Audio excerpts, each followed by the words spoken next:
వేదిక అలంకరించిన పెద్దలకి ఈనాడు కూటమి తరపున పోటీ చేస్తున్న అభ్యర్థులు రామాంజనేయులు గారికి, మాధవి గారికి, అలాగే పార్లమెంటు తరపున పోటీ చేస్తున్న పెంసాని చంద్రశేఖర్ గారికి, అతి ముఖ్యంగా మా అందరికీ ఒక అర్హత కల్పించిన, మీ ముందు నుంచుని పెట్టి మాట్లాడటానికి అర్హత కల్పించిన మా నాయకుడు కీర్తిశేషులు వంగవీటి రంగా గారికి జోహార్ తెలియజేస్తూ,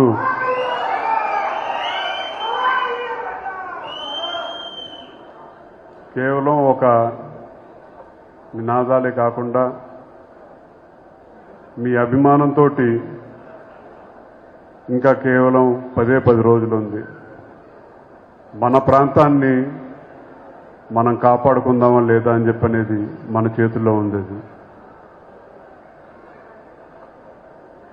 బటన్ నొక్కి నొక్కి పాపం జగన్ రెడ్డి గారు 5 సంవత్సరాల పాటు అలిచిపోయారు. ఇది ఒక అవకాశం అని చెప్పని 5 సంవత్సరాలు నొక్కుతూ ఉన్నారు. మనందరికీ 13వ తారీఖున అవకాశం వస్తుంది. మనమందరం బటన్ నొక్కి ఈ బటన్ రెడ్డి గారిని వెనక్కి పంపించేద్దామని చెప్పని కూడా మిమ్మల్ని అందరినీ కోరుకుంటా ఉన్నాను.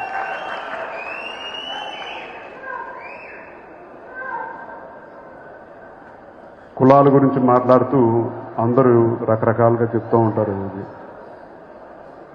ప్రతి ఒక్కరు ఏదో కులంలో పుడతాం. ఆ కులాన్ని స్వార్థం కోసం వాడుకుంటే ఒక రాజకీయ నాయకుడిలాగా కొంతకాలమే పదవి ఉంటుంది. అది ఆ పదవి 5 సంవత్సరాల తర్వాత ఉంటుందో ఊడిపోతో తెలియదు. కానీ కుల బలాన్ని ప్రజల కోసం నుంచోబెట్టి ప్రజల తరపున పోరాడే వ్యక్తిని ప్రజా నాయకుడు గుర్తిస్తారు. అలాంటి ప్రజానాయకుడు కీర్తిశేషులు వంగవీటి రంగా గారిని చెప్పిన కూడా సగర్వంగా చెప్పుకుంటా ఉన్నారు. ఇవాళ అన్ని విద్వేషాలు అన్ని పక్కన పెట్టి కలిసికట్టుగా పోరాడాలని చెప్పని ఇవాళ తెలుగుదేశం పార్టీ అభ్యర్థులు ప్రకటించినా సరే, జనసేన సీట్లు తక్కువ తీసుకున్నా సరే, పవన్ కళ్యాణ్ గారు పిలిపించారని చెప్పంటే, ఈ ఎన్నికల వేళ జగన్ రెడ్డి గారు సిద్ధమని చెప్పంటే జన సైనికులు ఎప్పుడైనా సరే సై అని చెప్పంటూ దూసుకెళ్ళిపోవటానికి రెడీగా ఉన్నారు. కాబట్టి ఈ ప్రాంతానికి తప్పకుండా మన కూటమి అభ్యర్థులు గెలిపించుకునే బాధ్యత మనందరం తీసుకుందామని చెప్పని కూడా మిమ్మల్ని అందరూ కోరుకుంటా ఉన్నాం. ఈ ప్రాంతానికి, గుంటూరు పార్లమెంటు ప్రాంతానికి ఒక విశిష్టత ఉంది. ఇంతకుముందు మీ పార్లమెంట్ సభ్యులు జయదేవ్ గారు ఈ ప్రాంత సమస్యల మీద ఎన్నోసార్లు ఆయన గలం విప్పారు పార్లమెంట్లో. అలాగే ఒక మంచి నాయకుడు, ఒక మంచి మనిషి కింద మన ముందుకు వస్తున్న చంద్రశేఖర్ గారిని ఆయన వ్యక్తిగతంగా స్వార్థం చూసుకోవాల్సిన వాళ్ళ అవసరం ఏమీ లేదు. ఈ ప్రాంత సమస్యలు ఎప్పటి నుంచో ఉన్నాయి. అలాగే ఈ ప్రాంతంలో రాజధాని అనేది సగంలో ఆగిపోయింది. ఆ ప్రాంతాన్ని మొత్తం అంతా అభివృద్ధి చేయాలని చెప్పని ఒక సంకల్పంతో ముందుకొచ్చారు. కాబట్టి మనందరం కలిసికట్టుగా ఆయనకు మద్దతు తెలియజేయాలని చెప్పని కూడా మిమ్మల్ని అందరినీ కోరుకుంటా ఉన్నాం. అలాగే గుంటూరు ప్రాంతం నుంచి నుంచుంటున్న మాధవి గారికి మనందరం కలిసికట్టుగా పనిచేయాలి. పనిచేయటమే కాకుండా అత్యధిక మెజారిటీతో గెలిపించుకునే బాధ్యత కూడా మనందరం తీసుకోవాలని చెప్పని కూడా మిమ్మల్ని అందరూ కోరుకుంటూ, పెద్దలు రామాంజనేయులు గారు ఒక మంచి బ్యూరోక్రాట్ కింద ఉన్నారు. ఇవాళ ప్రజల్లోకి వచ్చారు. మనందరూ ఆశీస్సులు కోరుతున్నారు. తప్పకుండా మనందరి మద్దతు ఆయనకు కూడా తెలియజేయాలి. ఈ ప్రాంతం నుంచి మంచి మెజారిటీతోటి,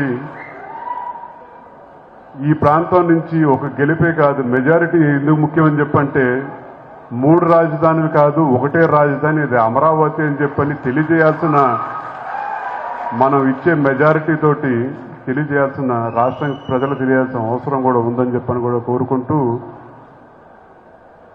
మాకు అప్పచెప్పిన బాధ్యతలు, మాకిచ్చిన స్ఫూర్తి మా నాయకుడు కీర్తిశేషులు వంగవీటి రంగా గారు ఒకే పిలుపు ఇచ్చారు. అది చేయి కలుపు, చేయి జారుడు గెలుపు అనేది. ఆ పిలుపుతోటి, స్ఫూర్తితోటి, మీ అందరి ఆశీస్సులతోటి తప్పకుండా రాబోయే రోజుల్లో 10 రోజుల పాటు మీరందరూ అండగా నుంచోండి. తర్వాత 5 సంవత్సరాల పాటు మన గెలిపించుకునే అభ్యర్థులు మనతో పాటు కలిసికట్టుగా నడుస్తారు, మన ప్రతి సమస్య కూడా తీరుస్తారని చెప్పని కూడా మీ అందరికీ మనవి చేస్తూ, ఇవాళ మనందరం ఏదో గెలిచిపోతున్నాం అశ్రద్ధ అనే ఉద్దేశం ఇది. కష్టపడదాం ఈ 10 రోజుల పాటు మన అభ్యర్థిని గెలిపించుకుందామని చెప్పని కూడా కోరుకుంటూ, మీరు చూపించే అభిమానం తప్పకుండా 13వ తారీఖున ఓటు రూపేణ కూడా ఉండాలని చెప్పని కోరుకుంటూ, మరొకసారి మా నాయకులు కీర్తిశేషులు రంగా గారికి జోహార్ తెలియజేసుకుంటూ సెలవు తీసుకుంటా ఉన్నాం. జోహార్ బిఎం రంగా.